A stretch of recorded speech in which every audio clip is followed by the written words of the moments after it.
Welcome, ladies and gentlemen.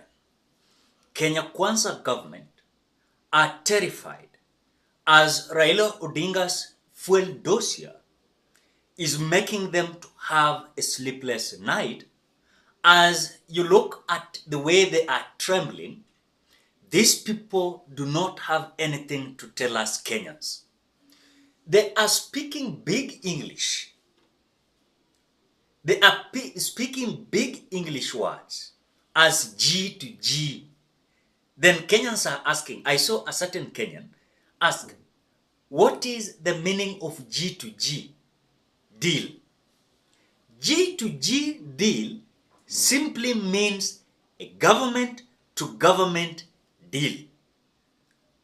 Inaonekana ni kama English ingine kubwa ati G to G.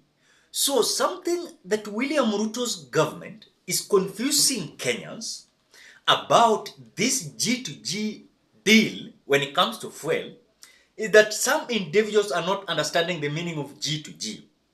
I want to explain for you why these people are terrified and the way they are coming out to respond. G to G deal means, for example, Uganda and Kenya are having a fuel deal or petroleum products deal. Yani, Uganda can import fuel from Kenya, or Kenya can import fuel from Uganda. The same to Tanzania, where Tanzania can import fuel from Kenya, and Kenya can import fuel or petroleum products from Tanzania. So Raila Odinga came out exposing this government that there is nothing like G to G government deal here. There's nothing like G to G, government to government deal. When it comes to the petroleum products, you're just being brainwashed.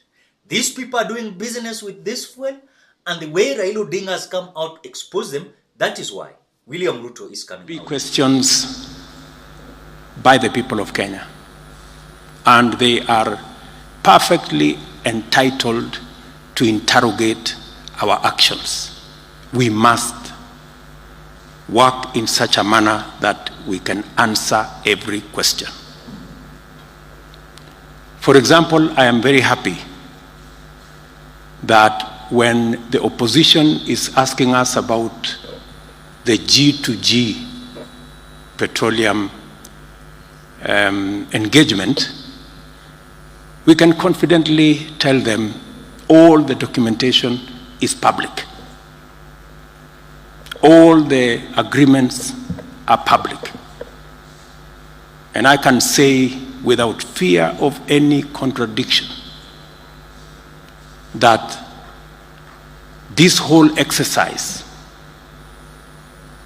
before even I took the oath of office, the leadership of all oil marketers came to see me, and they were stranded, looking for dollars from corner to corner. In fact, there was stock out in many parts of Kenya. Many petrol stations were closed. And I can confirm to the country that the G to G petroleum products engagement with our international oil companies is above board, is transparent, is innovative, and it has made the biggest difference in our country. If we hadn't been innovative, as if that is not enough, today Kimani Ichung'WA also had a press briefing where he was coming out to respond to Raila Amolo Odinga. And he is coming out to say that Azimio, they are arrogant. O ati wanakuja kukampeni na hii maneno ya fuel. Hakuna mtu anakuja kukampeni na maneno ya fuel. Wakati wakina Raila walikuja kwa barabara kustorm the street because of the high cost of living, Mulisema Raila na timu yake wanaharibu biashara ya watu. Sasa sasa hakuna campaign na maisha iko juu. So, will you come out to tell Raila Odinga again? Because Raila Odinga chose not to go to the street, but he came out to respond to you and question you about this G2G deal, petroleum products. So Kimani Ichung'WA is coming out to tell Kenyans that Azimio, they're taking this issue of fuel to campaign with kwani election ni kesho. But the reality is, these people are doing business with fuel. Because, for example, before I display the video of Kimani Ichung'WA, do you know that Uganda was getting their petroleum products from Kenya? Do you know that?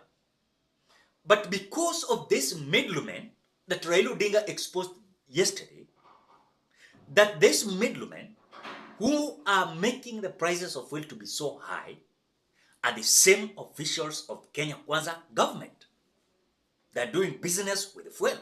Wakiambiwa wanasikia vibaya. Number two, this issue of G2G government, nothing like that. Hakuna government to government deal. Hii watu wako na private companies ambao wanaenda kubeba mafuta in bulk, in tons. Wanakuja hapa, wanastore, then wanauza kwa bei yenye wanataka. Na ndio Raila Odinga akasema kwamba these people are confusing us. Sasa you're being sweet talk. Yani mnapewa sweet words. You know? Then Kimani Ichung'WA anasema hivi.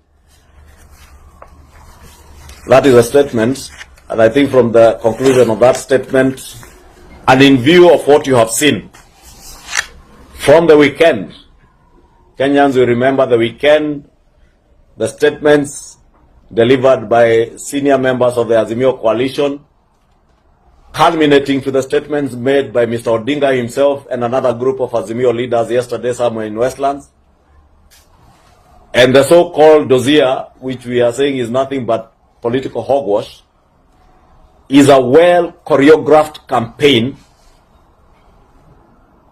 to try and incite Kenyans against the current administration, to try and incite Kenyans around the question of the cost of living, because, and you know where I sit with our colleagues in Azimio in the National Dialogue Committee, and you know that is a matter that has been on the table, and they probably think they can now use the masses to arm twist the Kenya Kwanza government to reintroduce fuel and food subsidies that were fueling and driving corruption that was benefiting those who were in power then. And because some of them had planned and knew the plans they had to perpetuate that culture of subsidies, especially around fuel, they imagined that they can use either the dialogue process or the hogwash that we have seen being billed as dossiers to blackmail government to institute or to carry on with the state capture charade of subsidizing fuel. Kenyans were said to have gone to the streets, as they have always said, on the basis of the cost of living. But we also know it's not true. They mobilized their supporters to go to the streets on account of what they billed was a stolen election. When that did not sell, they billed it as a fight for the cost of living, and you remember what they called the Sufuria movement, putting Sufurias on their heads, apparently because of hunger prices. The desperation you see with Mr. Odinga today and his ilk is because they can see and they can attest when they walk into supermarkets, the price of hunger has gone down from a high of 230 shillings per 2 kg bag to a low of 145, some brands as well as a 135. Part of the most expensive brands in the country now are going at 157 to 162 from 240 shillings only 6 months ago. We understand Mr. Odinga's desperation, but we want to ask him to be honorable enough and to be honest enough with his supporters and with Kenyans. Asanteni. To ask you a simple question. In between Raila Odinga and Kenya Kwanza government, who is telling us the truth? Because according to my understanding, the way I understood William Ruto, and Kimani Ichung'WA, these people are just sweet talking us. Ni uongo tu hao watu wametujaza nayo, because number one, hakuna kitu kinaitwa government to government deal. Hao ndio wako na private companies, na hizi private companies inaletwa, wana store, wakishaweka kwa store wanauza kwa bei yenye wanataka. Wakishaweka kwa bei yenye wanataka, the middlemen wenye wako hapa katikati tena are the same government officials. You know, sijui kama mnanielewa. So hakuna mafuta yenye serikali iko nayo na serikali nyingine. Hakuna deal yoyote, uhusiano yoyote ya serikali ya Ruto na serikali nyingine nje ya nchi ambayo inaleta mafuta. Ni mafuta ya, ni makampuni ya ubinafsi. These private companies are importing petroleum products. They came here, or rather they are coming here to store them. Then after storing them, they sold it at their own price. And ndio maana tunasema kwamba William Ruto does not have powers. William Ruto does not have powers kustop hawa watu. Why? Because the private companies wana import mafuta. Na hii private companies, hizi makampuni zinaoniwa na hii government officials wengi wao pia. Na hao ma middlemen wanakuwa katikati hapa, hao the government officials. So it is a government and its official deal when it comes to this business. So these people wanakulia hii biashara ya mafuta. Na mafuta, biashara ya mafuta iko na pesa. Na ndio maana ukiguza tu hapo wanaanza kutapika maneno yenye eleweki. So when William Ruto came out explaining for us, I never came out accepting whatever William Ruto is trying to explain for us. Ati Wakenya wako na right ya kusema hivi, sijui issue ya dola. Wachana na maneno ya issue ya dola. Ukweli ni kwamba hata kama dola iko chini ama juu, munafanya biashara na hii mafuta. Kwa sababu bei ya Tanzania imerudi chini, ya Uganda imerudi chini, na dunia mzima inarudi chini. Kenya nayo imesimama tu pale pale. Kwa sababu kuna watu wanafanya biashara na serikali, nao pia wako kwa hii serikali. And that is why they don't want anyone to speak about that. Sasa Raila Odinga akiongelelea maneno ya hiyo issue ya nini? When Raila Odinga is talking about the issue of this G2G, wanasema at Raila Odinga anasikia vibaya kwa sababu ameblokiwa, ako na kampuni ya mafuta, ameblokiwa kufanya biashara na kampuni yake ya mafuta. We don't want to know that Raila Odinga ako na mafuta ama ako na kampuni. What you want to understand is their kind of G2G deal, which for me, according to my understanding, there's nothing called G2G here.